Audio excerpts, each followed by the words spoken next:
Najaf مرد دلاور ہیں، عبد صادق کی یہ دلکش حکایت ہے، وہ اللہ کی ان پر عنایت ہے۔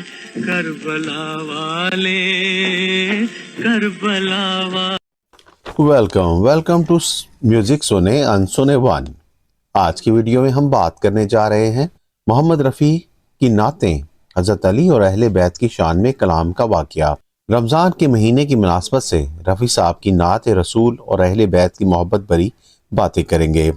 رفیع صاحب نے راہ عشق میں اپنی آواز کو وقف کر دیا تھا، اور کیا کمال کی نعت رسول اور اہل بیت کی محبت، شان علی اور واقعہ کربلا بیان کیا، جو گانوں کی دنیا سے ہٹ کر کیا اور لوگوں میں بہت پذیرائی ملی۔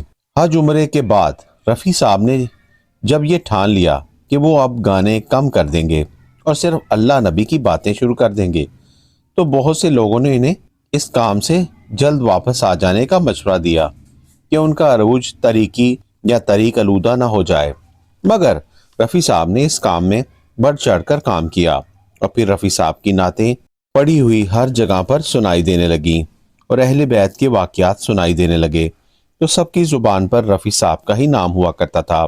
نعتیں ریکارڈ کرنے والی کمپنیز نے بھی ان سے رابطے شروع کر دیے تھے۔ ان کی آواز نے اہل بیت سے محبت والے لوگوں میں محبت بڑھا دی تھی، اور ہندوستان میں لوگوں کے دلوں میں اسلام کی بھی قدر ہونے لگی تھی، اور اسلام بہت زیادہ پھیلنے لگا۔ اور کیا کمال کی رفیع صاحب نے حضرت علی کی شان بیان کی، اور ہر جگہ یہ سنی گئی تھی۔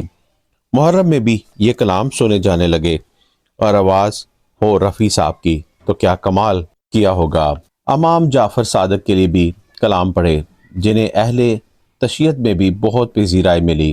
ہر کلام رفیع صاحب کا لوگوں کو پسند آنے لگا تھا، ہر ریڈیو پر یہ کلام سنائی دینے لگے تھے۔ رفیع صاحب کا عشقیہ انداز لوگوں کو عاشق بنا دیتا تھا، اور رفیع صاحب سے امام بخاری کی ملاقات بھی ہوئی تھی، اور رفیع صاحب کی تعریف بھی کی تھی کہ اسلام کا بول بالا آپ کی آواز سے ہو رہا ہے۔ پھر ایک دفعہ رفیع صاحب کے خلاف 70s میں ایک سازش بھی ہوئی تھی، جب انہوں نے نماز اور نیاز کے لیے یہ کلام گایا، اے مومنو نیاز دلاؤ امام کی، تو ان پر شیعہ ہونے کا الزام لگایا گیا تھا۔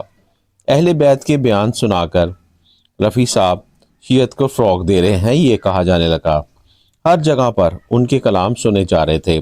رفیع صاحب نے بتایا تھا کہ میں تو صرف مسلمانوں کے لیے یہ نعتیں، یہ کلام سنا رہا ہوں، کیونکہ مسلمانوں کا ان سب سے تعلق ہے۔